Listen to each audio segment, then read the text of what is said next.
Vikosi vya Yemen vyashambulia uwanja wa ndege Israeli kwa kombora la kasi ya juu.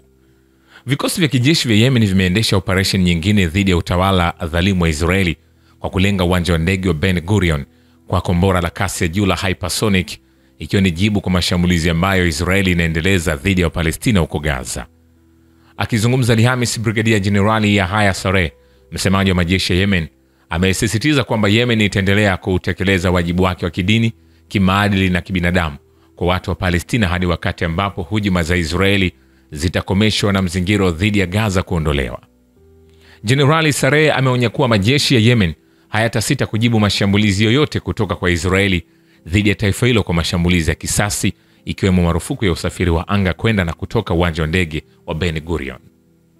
Kwenye hatua ya kijeshi ya kimkakati, Yemen imeweka mzingiro dhidi ya njia muhimu za anga na baharini za Israeli kwa lengo la kuzuia usambazaji wa vifaa vya kijeshi kwa utawala huo unaoendeleza vita vya mauaji ya kimbari huko Gaza.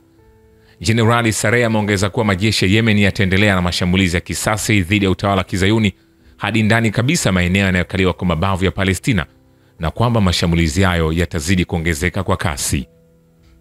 Amesisitiza kuwa Yemen haitasitisha operesheni zake za kijeshi hadi pale ambapo uvamizi wa Israeli dhidi ya Gaza utakaposimamishwa kikamilifu na mzingiro mkali unaoitesa Gaza kuondolewa bila masharti. Majeshi ya Yemen yametangaza bayana kuwa hayatositisha mashambulizi yao hadi Israeli itakapositisha kabisa mashambulizi ya ardhini na ya angani dhidi ya ukanda wa Gaza.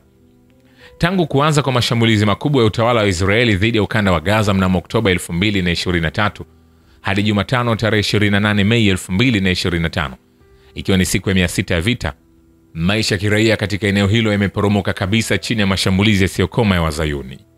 Kwa mujibu wa ripoti huru na mashirika kimataifa, zaidi ya Wapalestina 54,000 wameuawa katika mauaji ya kimbari yanayoendelezwa na utawala wa Israeli, huku wengine 123,000 wakijeruhiwa, wengi wao wakiwa wanawake, watoto na wazee. Hii ni hali ya janga la kibinadamu lisilo na mfano wake likiendelea mbele ya macho ya dunia nzima. Vilevile maafa ya kibinadamu huko Gaza, Palestina, yamefikia kileleni kiasi kwamba katika uhalifu wa karibuni zaidi wa Israeli, jeshi la utawala huo limeshambulia vituo vya usambazaji chakula ambavyo Israeli yenyewe ilikubali viwepo na mpaka iliainisha viwekwe maeneo gani. Duru za habari zimeripoti kuwa siku ya Alhamisi jioni ulisikika mlipuko mkubwa karibu na kituo cha usambazaji misaada kwenye eneo la Net Zarim katikati mwa ukanda wa Gaza. Baada ya hapo, vyombo vya habari vya Palestina viliripoti kufanyika shambulio kubwa la Israeli na kusababisha maafa yasiyoelezeka kwa Wapalestina waliokwenda eneo hilo kupokea misaada ya binadamu.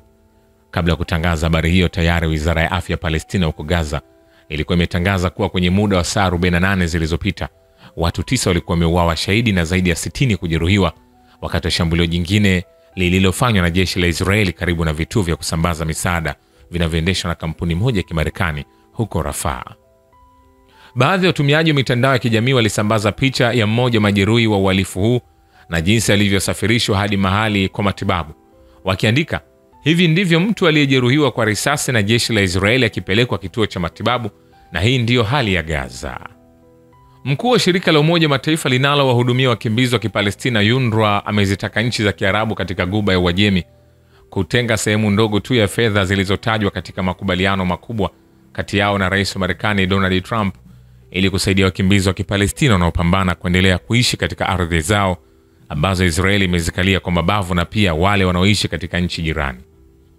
Philip Lazarin ameiambia tovuti ya Middle East Eye kwamba Philip Lazarin ameieleza Middle East Eye kuwa UNRWA, mtoaji mkubwa msaada kwa wakimbizi milioni 6 wa Kipalestina, kwa sasa inakabiliwa na upungufu wa fedha ambao huenda ukaibua maamuzi magumu. Ameongeza kuwa kwa sababu ikiwa hatuna rasilimali hatuwezi kuwalipa wafanyakazi, huenda tukajikuta katika hali ambayo hata mishahara hatuwezi kuandaa, na ikiwa hali hiyo itatokea, shirika litashurutika kuchambua ni huduma zipi kati ya huduma muhimu ni za dharura zaidi kuliko nyingine. Shirika la UNRWA ambalo wafanyakazi wake wengi ni wakimbizi wa Kipalestina limekuwa likilengwa na mashambulizi ya Israeli tangu kuanza kwa vita vya mauaji ya kimbari dhidi ya Gaza mwezi Oktoba 2023. Takriban wafanyakazi wake 310 wameuawa na jeshi la Israeli kwenye kipindi cha miezi 19 iliyopita, huku zaidi ya 80% ya majengo yake yakiharibiwa kabisa. Shukrani kwa Babu ya Kivita na Historia ya Dunia. Mimi ni Richard Shio, The Rich Voice. Ni follow Instagram na TikTok kama Rich Voice Official. Asante.